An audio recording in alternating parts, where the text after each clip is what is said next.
Portadores de algumas doenças graves podem pedir a isenção da cobrança do imposto de renda na fonte. Seria uma forma de compensar gastos com médicos, com convênios particulares, com remédios, por exemplo. Então, a isenção do imposto de renda para portadores de doenças graves é o assunto do quadro BDC Nosso Direito de hoje. BDC Nosso Direito. Apoio. Conte Farias Contabilidade e Assessoria, soluções inteligentes para a sua empresa. Faria Isenções, especialista em isenção de impostos para pessoas com deficiência e taxistas.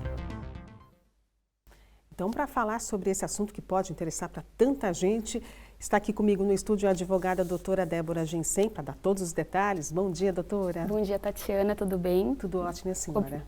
Tudo bem também, muito obrigada pelo convite, um prazer estar aqui, bom dia a todos. O prazer é todo nosso, tenha certeza. Quem teria direito a essa isenção, então, hein? Então, a isenção do imposto de renda nada mais é do que o direito de não ter aquela retenção na fonte do imposto de renda sobre os rendimentos de aposentadoria, pensão ou reforma. Então, a gente está começando falando sobre isso por quê? Porque é necessário que a pessoa seja aposentada, pensionista ou reformada, como no caso dos militares. Além disso, é preciso que tenha uma das doenças que a lei, é um rol que a lei da isenção do imposto de renda traz, onde tem uma gama de doenças que, somada à situação de ser aposentado, pensionista ou reformado, concede o direito à isenção.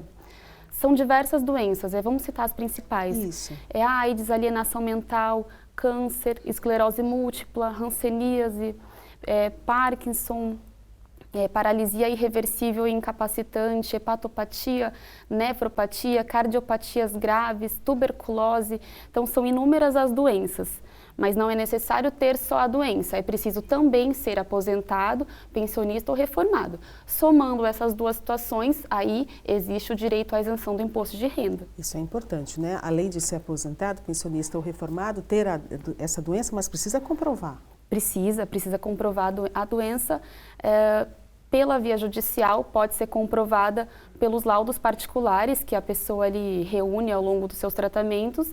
Se for pela via administrativa, o requerimento da isenção, é preciso submeter uma junta médica, uma junta médica dos médicos credenciados ao órgão, como é o caso do INSS. O INSS tem seus médicos credenciados, se submete à perícia, é emitido um laudo do SUS, tendo a doença, comprovando a doença e a situação de aposentado ou pensionista, é garantido o direito à isenção do imposto de renda. Doutora, esse pedido deve ser feito anualmente? Porque a gente sabe que o imposto de renda tem que ser feito todo ano, né? Uma vez pedido, fica isso para sempre ou não? Não precisa, é por prazo indeterminado. Feito o pedido, sendo concedido, é por prazo indeterminado. Mesmo as pessoas sendo pensionistas, né, do jeito que a senhora falou, onde se enquadra, quem tiver casas alugadas, por exemplo, ainda mesmo assim tem direito à isenção? Ainda assim tem direito à isenção. Só que a isenção do imposto de renda, ela incide somente sobre o rendimento de aposentadoria, pensão ou reforma. O que significa que se a pessoa, por exemplo, tiver rendimento de aluguéis, sobre essas parcelas dos aluguéis não vão incidir a isenção, vai pagar o imposto de renda, mas sobre os rendimentos da aposentadoria, aí vai ser garantida a isenção, não vai ser descontado na fonte. Para poder fazer esse procedimento, é preciso ter ajuda de um advogado? Não é preciso ter ajuda de um advogado. Na via administrativa, não. Na via judicial, sim. Tem duas formas de requerer essa isenção, administrativamente e judicialmente. Para ir para a justiça, não é necessário antes ir para a via administrativa. Tem algumas situações que tornam necessário o ingresso na via judicial, mesmo sem antes ir para a administrativa, como é o caso de algumas situações excepcionais, como, por exemplo, pessoas com mal de Alzheimer ou portadores de marca-passo. Essas situações não estão previstas na lei, em tese não dariam direito à isenção.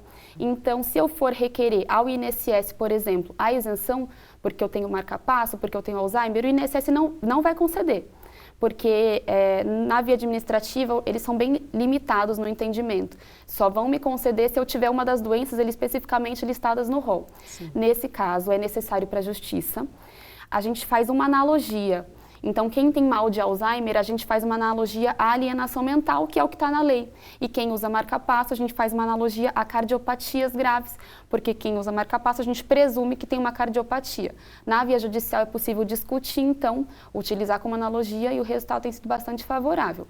Na via administrativa não é necessário advogado, mas é preciso que realmente a doença esteja elencada, a terminologia seja a mesma que está na lei, e aí não precisa de advogado nesse caso. E a resposta, caso haja necessidade de recorrer à justiça, costuma ser rápida?